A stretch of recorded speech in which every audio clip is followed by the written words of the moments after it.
أعوذ بالله من الشيطان الرجيم بسم الله الرحمن الرحيم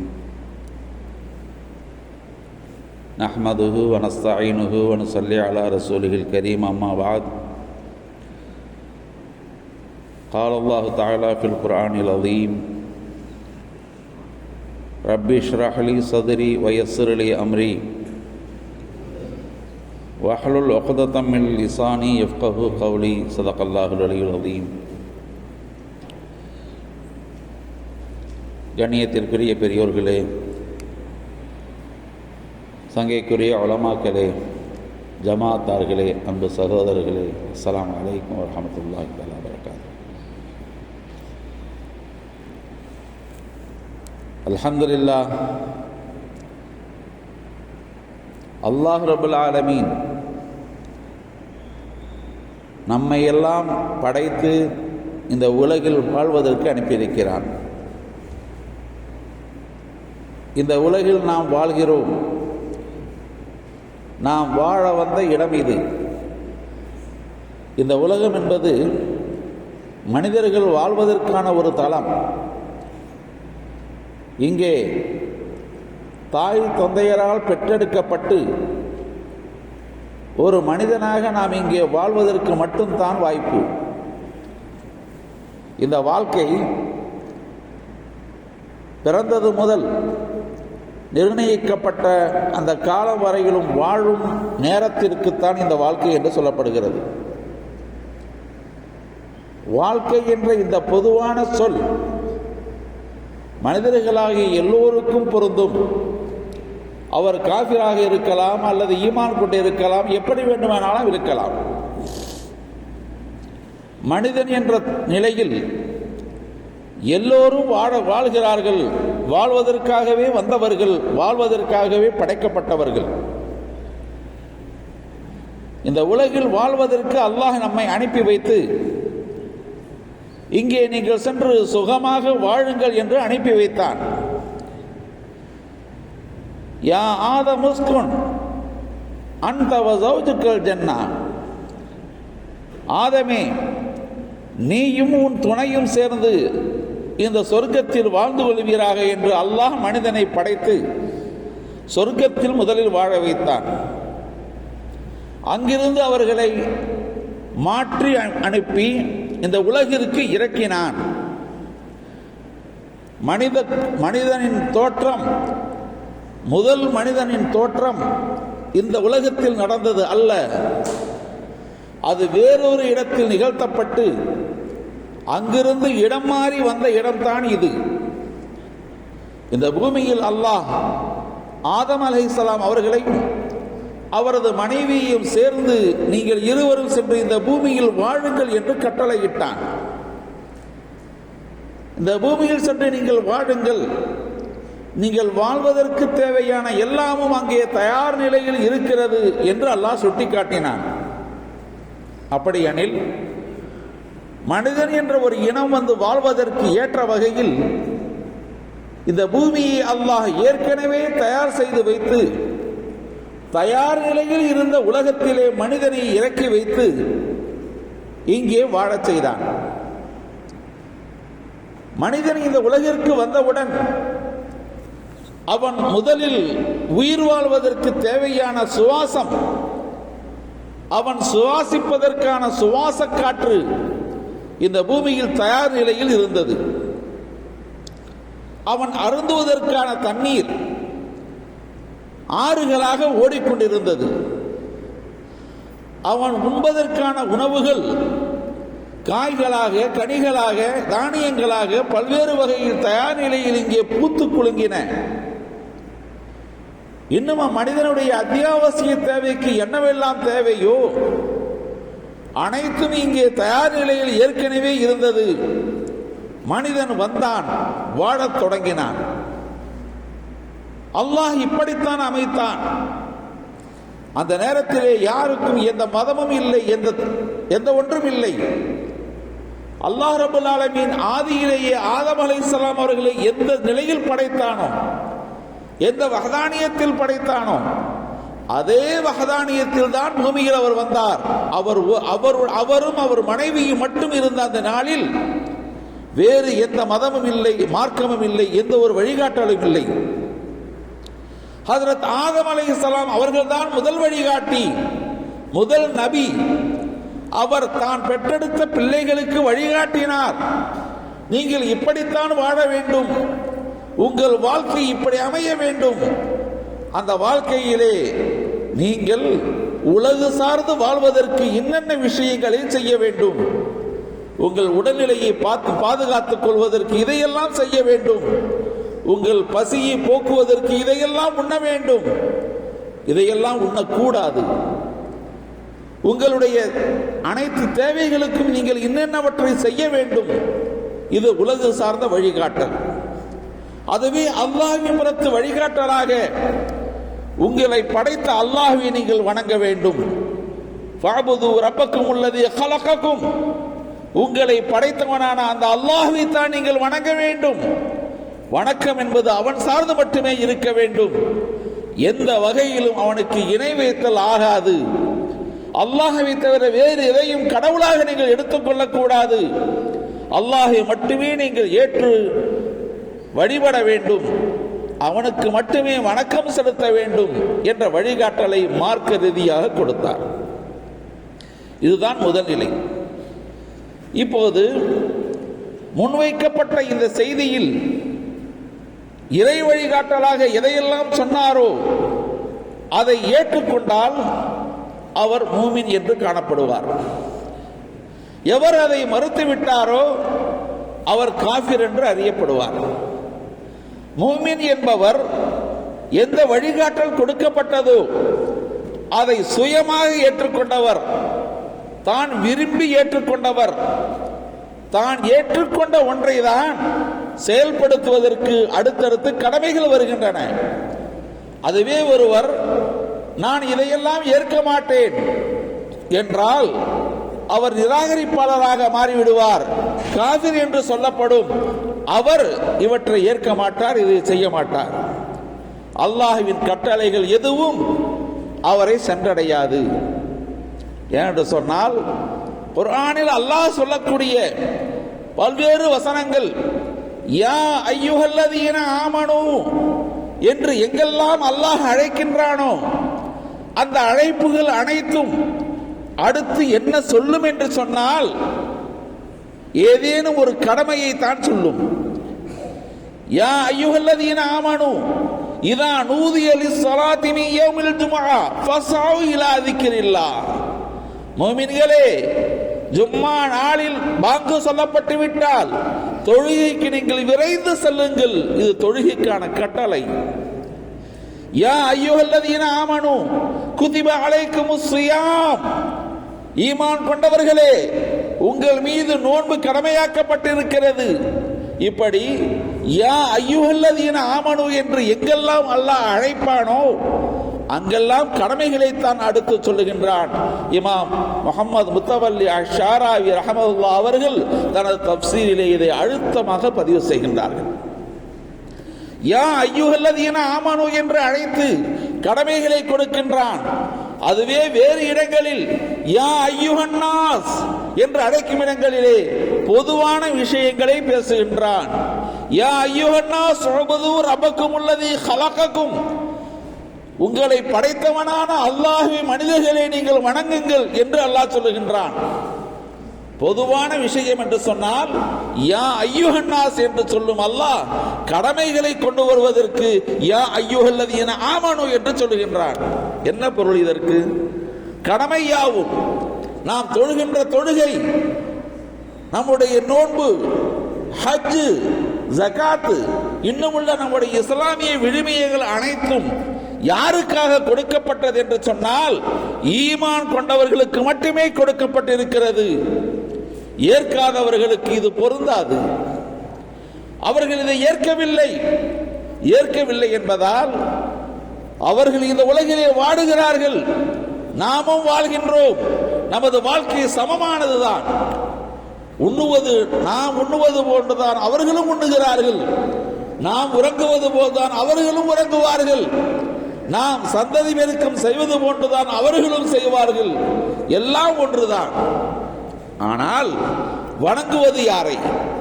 நாம் அல்லாஹ்வை வணங்குகின்றோம். அவனை மட்டுமே முன்னெடுத்திருக்கிறோம். இறைவா, யா அல்லாஹ், நீதான் எங்கள் இலாஹ், வணங்குவதற்கு தகுதியானவன் நீதான். அதனால்தான் லா இலாஹ இல்லல்லாஹ், அல்லாஹ்வை தவிர வணங்குவதற்கு தகுதியானவன் வேறு யாரும் இல்லை.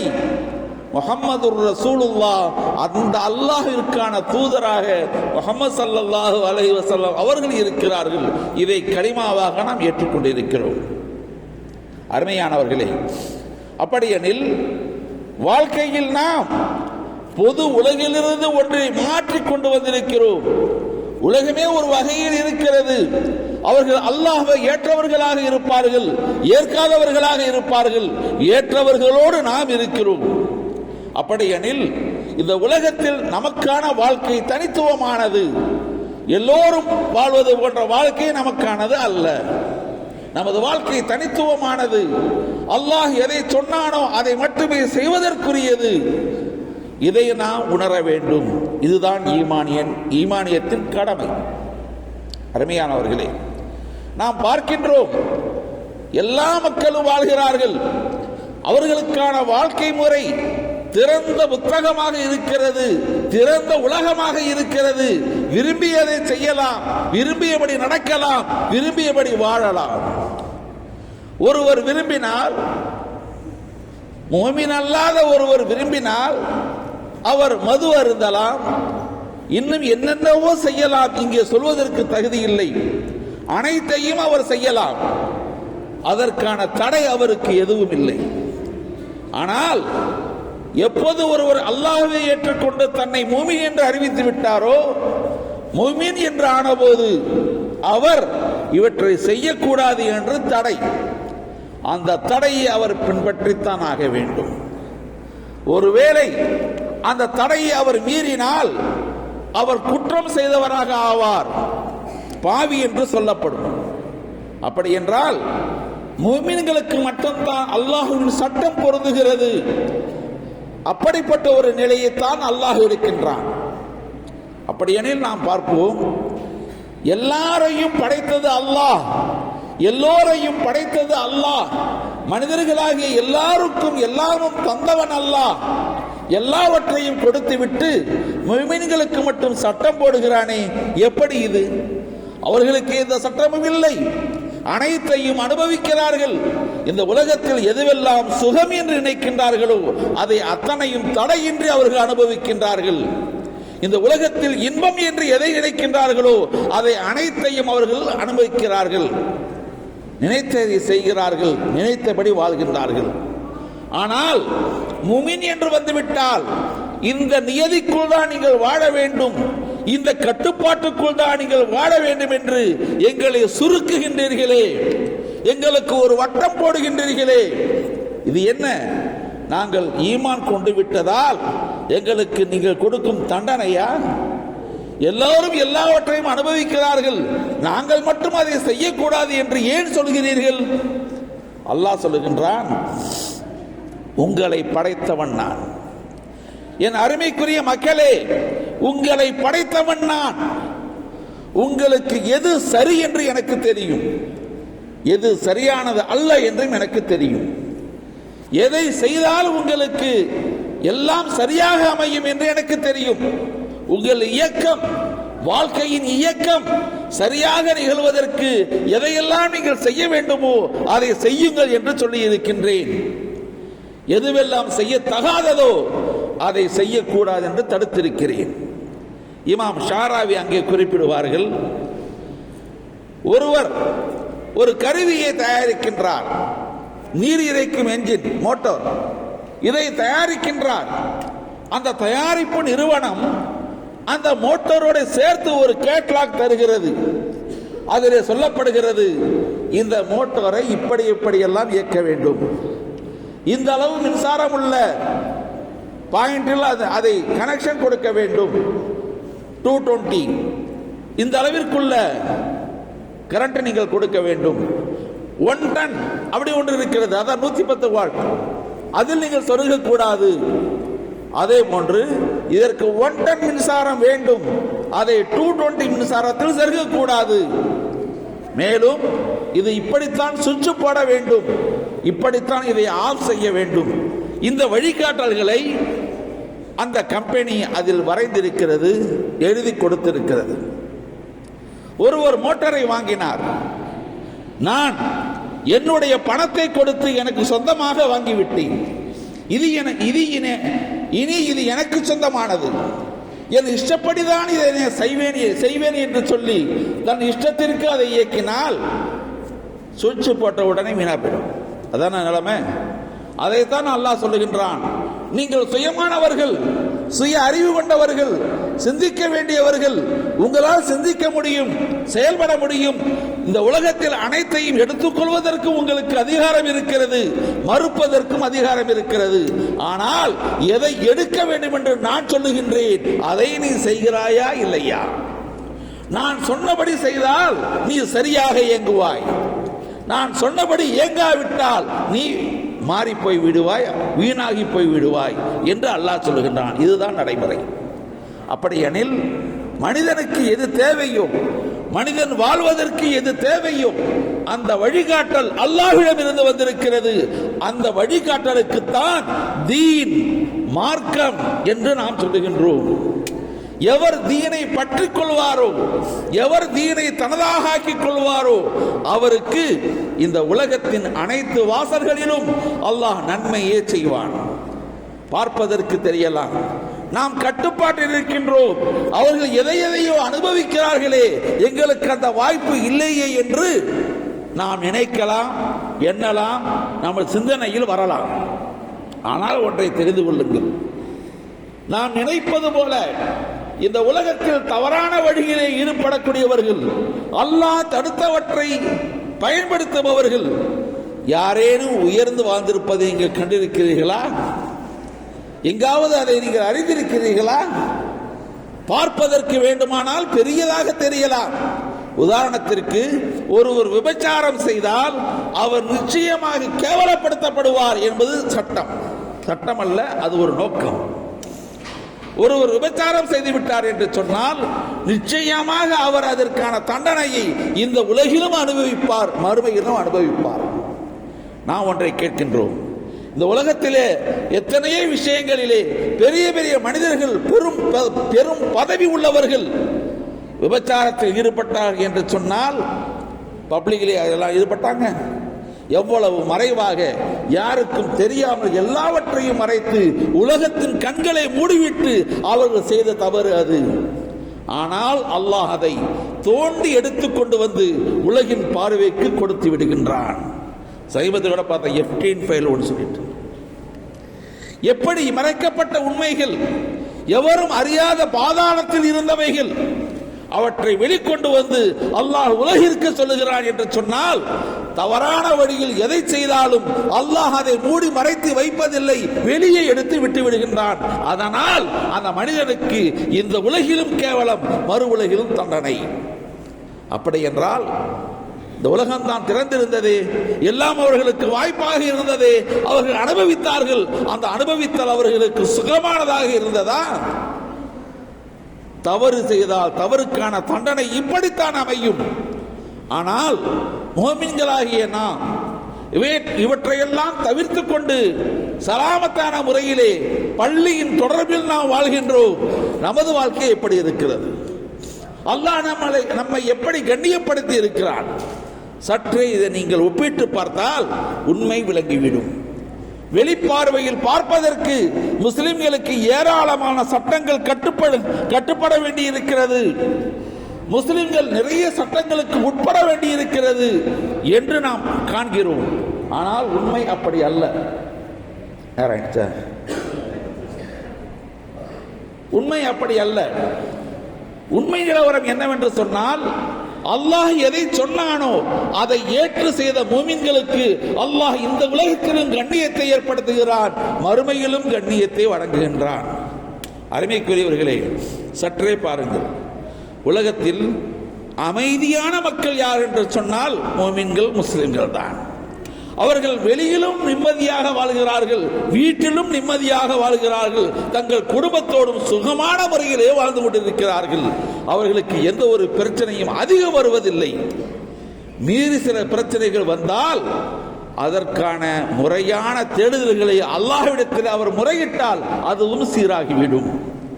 முஃமின்களுக்கு எவ்வளவு பெரிய பிரச்சனை வந்தாலும் சரி, அவர்கள் உரிய வகையிலே பள்ளியில் வந்து அமர்ந்து, யா அல்லாஹ், எனக்கு இந்த பிரச்சனை இருக்கிறது, நான் உன் அடியான், நான் உன்னைத்தான் தொழுகின்றேன், உன்னிடத்தில் தான் கேட்கின்றேன், இய்யாக நஅபுது வ இய்யாக நஸ்தஈன், உனக்கானவன் அல்லவா நான், உனக்காக தான் நான் இருக்கின்றேன், யா அல்லாஹ் எனக்கு நீ உதவி செய், எனக்கு நீ வழிகாட்டு, இந்த பிரச்சனை என்னை நீ வெளிக்கொண்டு வா என்று கேட்டால் அதற்கான வாய்ப்புகளை அல்லாஹ்வே உருவாக்கி விடுகின்றான்.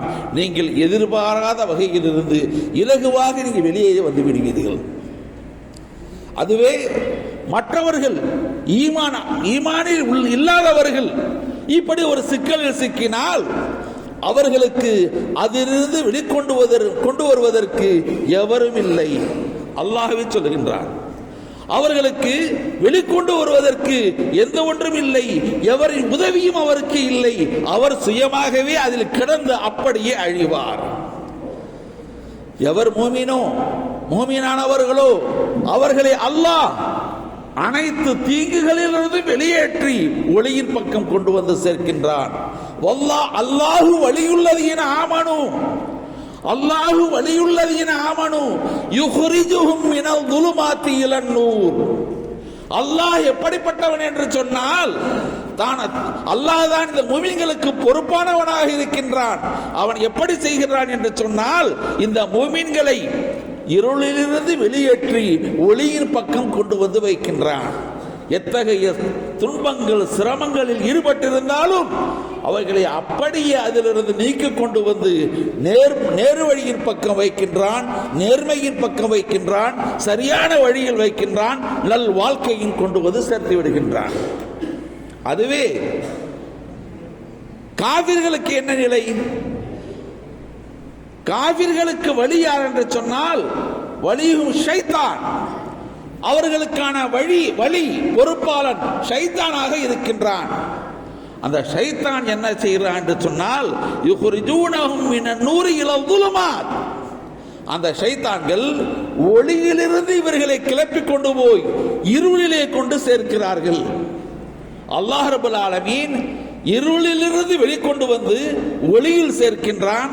ஷைத்தான்களோ ஒளியிலிருந்து வெளிக்கொண்டு போய் இருளுக்குள் தள்ளுகிறார்கள். அதனால்தான் இத்தகையவர்கள் இருளை விரும்புகின்றார்கள், இருளின் பின்னணியில் வாழ்கின்றார்கள், இருளை விரும்புகிறார்கள். மோமின்களோ இவர்கள் ஒளியை நம்பியவர்கள். அல்லாஹ் ஒளிமயமானவன், அல்லாஹு நூறு சமாவாத்தி வல்லாரும். அல்லாஹ் வானங்கள் பூமி அனைத்திற்கும் மேலான பேரொளியாக இருக்கின்றான். அவன் ஒளிமயமானவன். அப்படிப்பட்ட அவன் அனைத்தையும் ஒளிமயமாக மாற்றுகிறான். காபிர்களோ அவர்களுடைய வழி ஷைத்தானாக இருக்கின்றான். ஷைத்தான் இருக்கும் இடம் அனைத்தும் இருளாகவே இருக்கும். இந்த நினைப்பை வச்சு நீ என்ன பாருங்க தெரியும். ஷைத்தான் என்று நாம் எதை சொல்லுவோமோ, எதை நினைக்கின்றோமோ அவற்றை நீங்கள் உற்று பாருங்கள், கருப்பாகத்தான் இருக்கும், அந்த இடம் இருளாகத்தான் இருக்கும். இது அல்லாஹ்வின் வார்த்தை. சத்தியமாக இந்த உலகத்தில் அதை நாம் காண முடிகிறது. அப்படி என்றால் அல்லாஹு வலியுள்ளதீன ஆமனு, அல்லாஹ்வுடைய அந்த பொறுப்பில் அவனது பாதுகாப்பில் வந்துவிடக்கூடிய முஃமின்களுக்கு அல்லாஹ் தன் அருள் வாசலை திறந்து விடுகின்றான். அவர்களுடைய பொருளாதாரத்திலே பெரும் வரக்கத்தை செய்கின்றான். முஃமின்களுடைய பொருளாதாரத்தில் அல்லாஹ் மிகப்பெரிய வரக்கத்தை செய்கின்றான். ஒரே ஒருவர், அந்த வீட்டில் ஒரே ஒருவர், அவர்தான் வெளிநாடு செல்கின்றார், அல்லது அந்த ஒருவர் தான் கடைக்கு போகின்றார், அல்லது அந்த ஒருவர் தான் அந்த வீட்டிற்காக உழைக்கின்றார். அந்த வீட்டிலோ தாய், தந்தை, இவருடைய மனைவி, இவர் பெற்றெடுத்த குழந்தைகள், இன்னும் சில நேரங்களிலே இன்னும் சில கூடுதல் நபர்கள் அந்த வீட்டில் இருந்து உண்ணுகிறார்கள், வாழ்கிறார்கள். எல்லாம் சரியாக இருக்கின்றது, எந்த பிரச்சனையும் இல்லை. ஆனால் ஈமான் அல்லாதவர்களை நீங்கள் கவனியுங்கள். அவர்கள் எல்லோரும் சேர்ந்து உழைப்பார்கள். அந்த வீட்டின் மூத்த குடிமகன், மூத்த குடிமகள், வயதானவர்கள் உட்பட, சிறுவர்கள் உட்பட எல்லோரும் சேர்ந்து உழைப்பார்கள். அவர்கள் உண்ணுவது என்ன, அவர்கள் உடை எப்படி, அவர்கள் வாழ்க்கை எப்படி, ரொம்ப விஷயமா விவரிக்க முடியாது. கொஞ்சம் யோசிங்க, உண்மை புரியும். அப்படியானால் அல்லாஹ் தன்னை ஏற்றுக்கொண்ட முஃமின்களுக்கு இந்த உலகத்திலேயே வழிகளை திறந்து தருகின்றான். அவர்களை வாழ்க்கையை பரக்கத்தாக ஆக்குகின்றான். ஈமான் அல்லாதவர்களுக்கு அவை தடுக்கப்பட்டிருக்கின்றன. இந்த விஷயம் புரியுதுங்களா? இதுதான் ஈமான் தந்திருக்கும் வலிமை. இந்த ஈமான் என்ன சொல்லுகிறது என்று சொன்னால், முஃமின்களே நீங்கள் முஃமின்களாகவே இருங்கள், முஃமின்களே நீங்கள் முஃமின்களாகவே இருங்கள். பேர்ல மட்டும்தான் நான் இருக்கேன், வேற எதிரிகளே இருக்கக்கூடாது. நீங்கள் உங்களை முழுமையான அல்லாஹ்வின் அடியார்களாக மாற்றிக்கொள்ள வேண்டும். உங்கள் உண்ணுதல், உங்களுடைய குடித்தல், உங்களுடைய தூங்குதல், உங்களுடைய எழுதல், உங்களுடைய உழைப்பு, உங்களுடைய வாழ்க்கை எல்லாமும் அல்லாஹ்வை நம்பியதாக இருக்க வேண்டும். அல்லாஹ் சொன்னபடி இருக்க வேண்டும். அதை நீங்கள் கடைபிடித்து விட்டால் இங்கேயும் வெற்றி, இன்ஷா அல்லாஹ் மறுமையிலும் வெற்றி. முஃமின்களே, அல்லாஹ் உங்களுக்கு வழிகளை திறந்து விட்டு இருக்கின்றான். இம்மை மறுமையை திறந்து வைத்து காத்திருக்கின்றான். நானா அல்லாஹ்வுடைய அடியான், நானா அல்லாஹ்விடத்தில் இதையெல்லாம் பெற்றுக்கொள்ள முடியும்? எனக்கு யாரேனும் சிபாரிசு செய்வார்களா? இந்த ஹஜ்ரத் அழைச்சி போய் விட்டுருவாரா, அல்லது அந்த ஹஜ்ரத் சொன்ன விட்டுருவாரா, என்னை யாராவது கைப்பிடிச்சு அழைச்சி போயிடுவாங்களா? இப்படியெல்லாம் என்ன வேண்டாம். ஒவ்வொரு இண்டிவிஜுவல், ஒவ்வொரு மனிதனும், தனி மனிதனும் அல்லாஹ்விற்கு வேண்டப்பட்டவர்களே. அல்லாஹ் அவர்களை நேசிக்கின்றான். ஏனெனில் உங்கள் உள்ளத்தில் ஈமான் இருக்கிறது. அந்த ஈமான் பளிச்சென்று இருக்கிறதா, ஒளிமயமாக இருக்கிறதா, சரியாக இருக்கிறதா, இதை மட்டும் நீங்கள் கவனித்தால் போதும்.